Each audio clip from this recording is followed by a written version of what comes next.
question is, how can it be that someone who is reading a script, as many dignitaries and authorities and many people I've coached as well run companies, they don't always actually have the material written by themselves, so they're reading other people's words. How can it be that they can read the words, present the actual presentation as it is, and also show their authenticity and their natural style?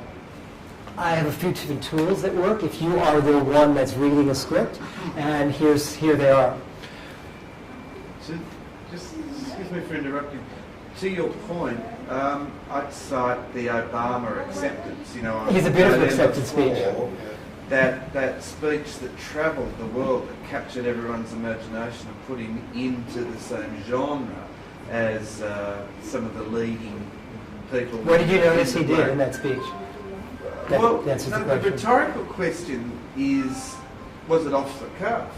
The answer is, he read it the way Bush reads, but it was his interpretation. Because straight away, a lot of people in the industry of politics and the industry of presentation, especially in the industry of American politics, go looking for those sorts of insights.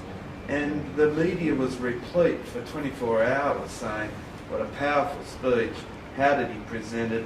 Oh, did you know he just read it? But it was the delivery, it was the emotion, it was the style. Let me answer that directly. It was all the rest of the individual characteristics. It's a good point, what you're saying, and I'll pick up on what you're saying. Because often, someone who is of that nature can read what is on the words in front of them. But there are a few different tools that a person can use, and you can do this at home as well.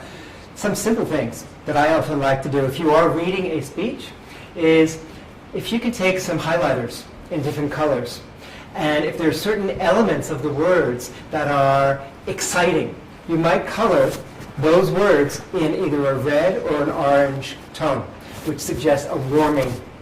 If you would color the words of a soothing and a calming or healing nature in blue, for example, this would be indications, without even having to see the words, what to do with the sound in your voice by the color of the highlighter. It's a very simple technique, and it doesn't confuse the words. It just really makes it clear to you what tonality. That often works very, very well.